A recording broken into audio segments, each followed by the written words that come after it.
Bueno, pues hoy venimos a hablar de manipulación. ¿Por qué venimos a hablar de manipulación? Muchas de nuestras ansiedades, que hablamos de la ansiedad y nos fijamos solo en los síntomas, pero de nuestro estrés diario, nuestra ansiedad, nuestro sufrimiento, nuestro dolor, ya sabemos que viene de las relaciones y de cómo a veces nos sentimos manipulados y no nos sentimos con seguridad para poner fronteras claras y cómo a veces nos pasamos de fronteras abiertas o de fronteras cerradas, ¿no? Desde la rigidez. Esto se trata de hacernos respetar, de respetarnos y respetarles también a ellos, porque muchas veces al decir no, no es que esté generando un conflicto, es que estoy aprendiendo a respetar también al otro y a no verle como un pobrecito o como más débil de lo que es o como proteger lo que no hay que proteger, como ahora veremos.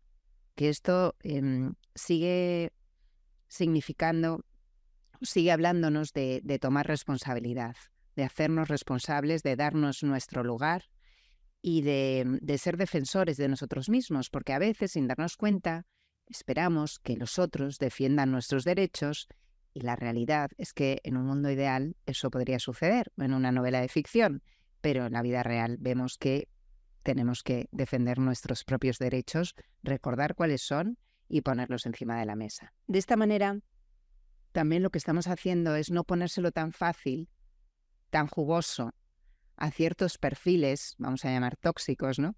Que podemos ser nosotros a veces tóxicos. Ya os digo que aquí no se libra nadie.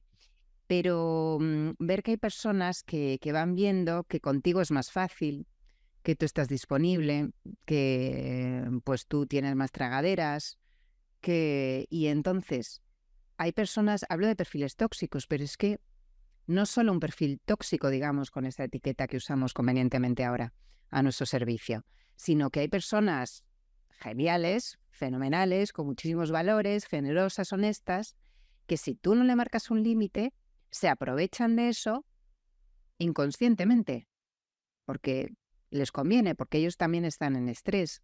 Os cuento que yo cuando trabajaba en una ONG, caí mucho en eso, ¿no? Porque hablaremos también de cómo hay ciertos contextos que facilitan más ciertos comportamientos. Entonces, contexto ONG, pues eso, te crees salvador y buenísima persona. Y cómo muchas veces te entregas de más y en mi caso, por ejemplo, me entregaba de más, no una cosa totalmente desproporcionada, pero sí yo me fui dando cuenta, porque mi cuerpo me lo iba diciendo y mi cansancio, que quizás decía que sí a demasiadas cosas y decía que no a muy pocas. Y mi jefa por aquel entonces era una tía genial, era una tía generosa, fabulosa y que admiro muchísimo y que respeto mucho. Pero ella, claro, ella veía que yo decía que sí y ella me seguía pidiendo y pidiendo. Y no es caer yo en decir es que ella es una irrespetuosa. No, porque luego cuando le fui marcando límites, al darme cuenta de que había caído y había llegado ahí un poco inocente a la ONG a entregarme, recibió bien esos límites. Quizás un poquito de tensión inicial porque no le estaba cubriendo cosas que ella necesitaba cubrir, pero bueno, en cuestión de unos minutos o unos días, pues buscaba a otra persona que pudiera cubrir ese puesto. Y de hecho, en mi caso se contrató una segunda persona porque yo ya no daba abasto hasta que lo dije que no daba abasto.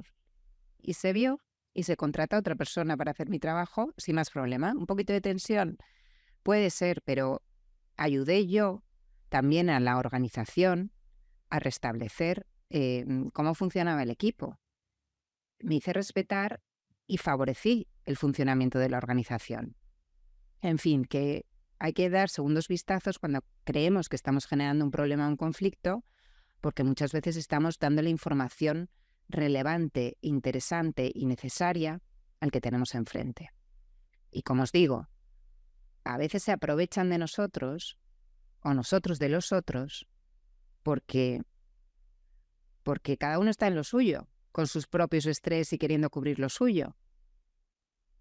Mi madre no pone límites y se entrega totalmente. Y claro, te pillas a ti misma que a veces tiras demasiado y tú le dices, mamá, pero que si no quieres, dímelo, por favor. Pero ella dice que no, entonces hay que caer en adivinar si te estás tú pasando o no pasando. Y cuando por fin dice, no, eso no puedo, lo agradece. Es decir, vale, pues ya sé hasta dónde sí y hasta dónde no.